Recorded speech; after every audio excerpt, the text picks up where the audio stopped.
ಗೀತಾ ಮಹಾತ್ಮೆ. ಶ್ರೇಯಾನ್ ದ್ರವ್ಯಮಯಾದ್ಯಜ್ಞಾತ್ ಜ್ಞಾನಯಜ್ಞಃ ಪರಂತಪ ಸರ್ವಂ ಕರ್ಮಾಖಿಲಂ ಪಾರ್ಥ ಜ್ಞಾನೇ ಪರಿಸಮಾಪ್ಯತೆ. ಎಲೈ ಪರಂತಪನೆ, ಜ್ಞಾನಯಜ್ಞವು ದ್ರವ್ಯಯಜ್ಞಕ್ಕಿಂತ ಅತ್ಯುತ್ತಮವಾದುದು. ಎಲೈ ಪಾರ್ಥನೆ, ಎಲ್ಲ ಕರ್ಮಗಳು ಜ್ಞಾನದಲ್ಲೇ ಕೊನೆಗೊಳ್ಳುತ್ತವೆ. ಮನುಷ್ಯರು ತನ್ನ ಜೀವಿತಾವಧಿಯಲ್ಲಿ ಸಾಕಷ್ಟು ದ್ರವ್ಯಯಜ್ಞ ಮಾಡುತ್ತಲೇ ಇರುತ್ತಾರೆ. ಹುಟ್ಟಿನಿಂದ ಸಾಯುವವರೆಗೂ ಅರಿವಿದ್ದೋ ಇಲ್ಲದೆಯೋ ಸಾಕಷ್ಟು ದಾನ ಧರ್ಮಾದಿಗಳನ್ನು ಮಾಡುವುದು ಸಹಜ. ಇಂದಿನ ದಿನಮಾನಗಳಲ್ಲಿ ಪ್ರಜಾರಾಜ್ಯವಾಗಿರುವ ಕಾರಣ ನೇರ ತೆರಿಗೆ ರೂಪದಲ್ಲೋ ಇಲ್ಲವೇ ಪರೋಕ್ಷ ತೆರಿಗೆ ಕಟ್ಟುವ ಮೂಲಕ ದೇಶದಲ್ಲಿ ತಾವು ಉತ್ತಮ ಸೌಲಭ್ಯ ಪಡೆಯುವುದರ ಜೊತೆಗೆ ಇತರರ ಬಾಳಿಗೆ ಬೆಳಕಾಗುತ್ತಾರೆ. ದ್ರವ್ಯಯಜ್ಞ ಸ್ವಾಭಾವಿಕವಾಗಿ ನಡೆಯುತ್ತಿರಬೇಕು. ದ್ರವ್ಯಯಜ್ಞದಿಂದ ಒಬ್ಬ ವ್ಯಕ್ತಿಗೆ ಒಮ್ಮೆಯೋ ಅಥವಾ 2 ಬಾರಿ ಸಹಾಯ ಮಾಡುವ ಮೂಲಕ ಅಂತಹ ವ್ಯಕ್ತಿಯ ಬದುಕು ಬದಲಾದರೆ ದ್ರವ್ಯಯಜ್ಞ ಮಾಡಿದ್ದು ಸಾರ್ಥಕ.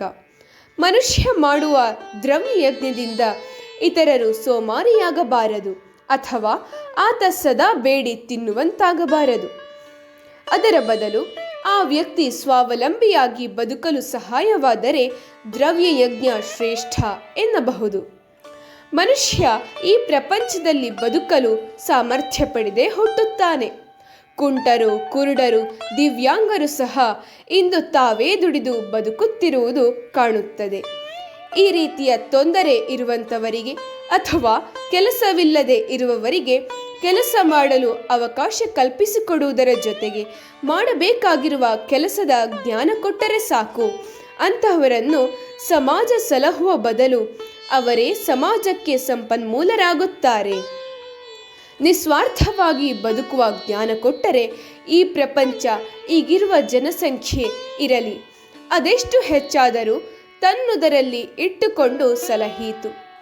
ಇಂದು ಜ್ಞಾನಯಜ್ಞ ಉಚಿತವಾಗಿ ನಡೆಯದೇ ಇರುವ ಕಾರಣ ಎಲ್ಲವೂ ವ್ಯಾಪಾರದ ಸರಕುಗಳಾಗಿ ಬೆಲೆ ಹೆಚ್ಚಳ ಹಾಗೂ ನಿರುದ್ಯೋಗ ಹೆಚ್ಚಾಗಿ ಜನರು ಬದುಕಲಾರದೆ ಬದುಕುತ್ತಿದ್ದಾರೆ.